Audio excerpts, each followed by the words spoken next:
The Vince McMahon lawsuit is about to get worse. According to Fightful Select, a longtime employee of WWE says that they don't even believe that this lawsuit is the worst of it, pointing to a higher settlement.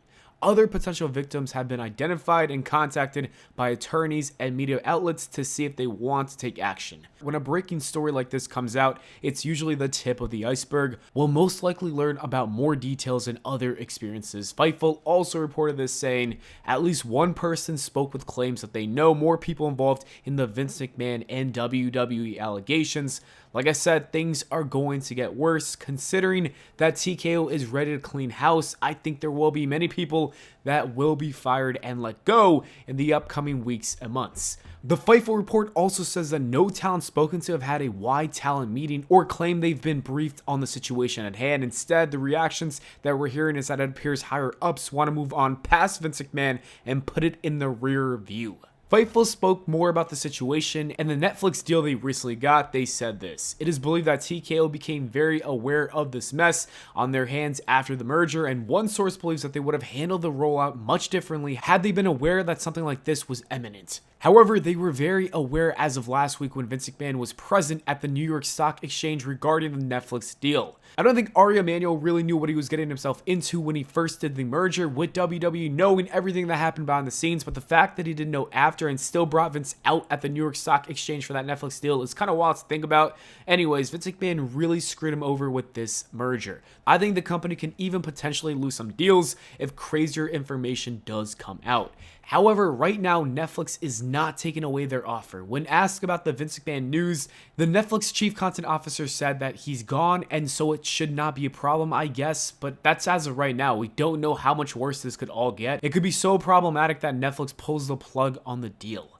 John Laurinaitis is also now involved in this mess because of his involvement with the lawsuit, and his lawyer said this: Mr. Laurinaitis denies the allegations in the misguided complaint and will be vigorously defending these charges in court, not the media. Like the plaintiff, Mr. Laurinaitis is a victim in this case, not a predator. The truth will come out.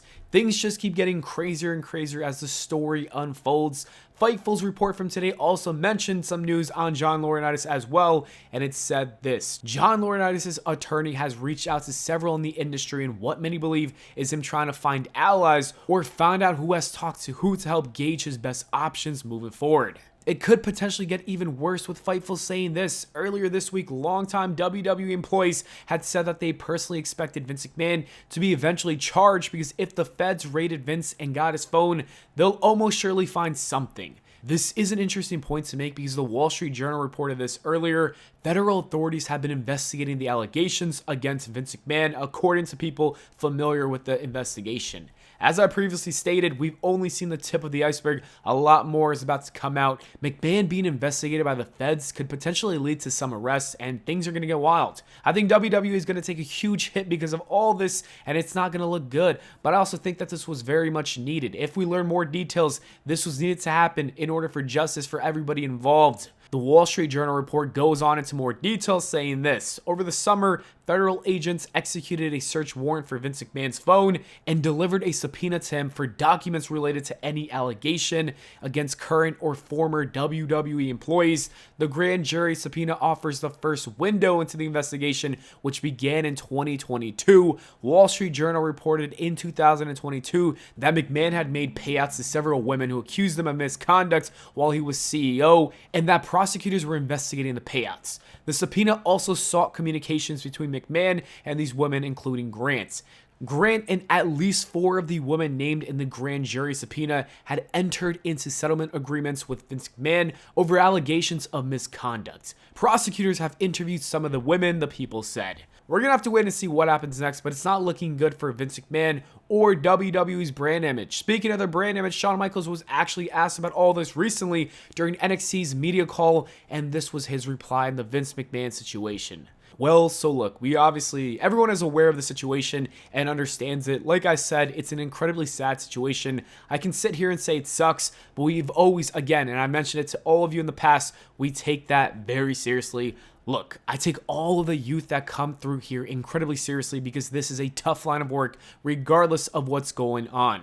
And then he was asked about the protections in place for the NXT talent from Shawn Ross Sapp, and this is what Shawn Michaels said. You can always improve on that, but look, it's an incredibly sad situation. As everyone knows, I've got absolutely nothing to do, and gladly so, with the corporate stuff that goes on. I have a focus on NXT, the young men and women that come through these doors, and I think we do foster a safe and supportive atmosphere down here. I know that they reinstalled and upgraded I think in 2022, some of those regulations and whatnot, but look, we're always conscious of that stuff, and one thing that I do, it's incredibly important to support the talent and give them a safe working environment. I like to think that we do that absolutely, but look, we will always continue to be better about that. I'm very glad to say that I think we do a really fantastic job down here. And finally, he was asked by Stephanie Hypes about creating a safe space for women if another situation like this does come up in the future, and this is what Shawn Michaels said in regards to that question. We absolutely have all those policies in place. As I said, we upgraded them in 2022. I have no doubt that they'll be looking at continuing to improve those, but we absolutely do. We have, numerous people on our medical team for outreach to go outside of the performance center.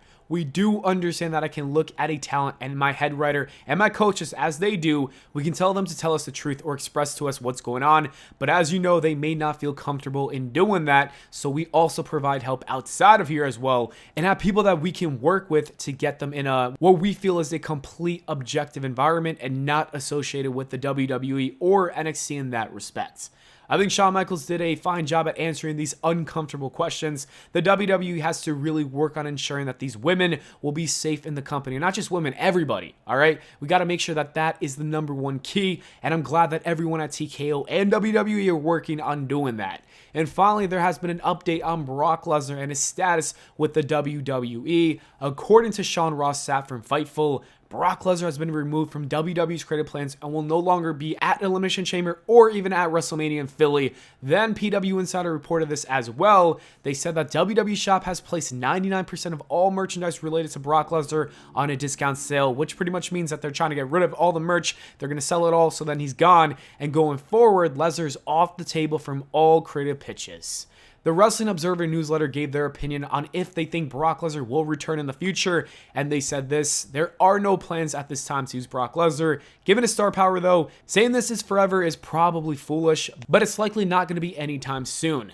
I think that he's not coming back. To think that he's going to come back is crazy. But you know what? Only time will tell. Anyways, these are all the updates on the Vince McMahon lawsuit and all the other ramifications that came out of it. We need to wait and see what happens next, because I think there will be more details that are going to shock us, honestly. And you know what? I don't know what it's going to lead to, but I just think that it's going to get worse. Anyways, that is it for the video, guys. Let me know your thoughts on all this in the comments below. Thanks for watching, and I'll see you all in the next video.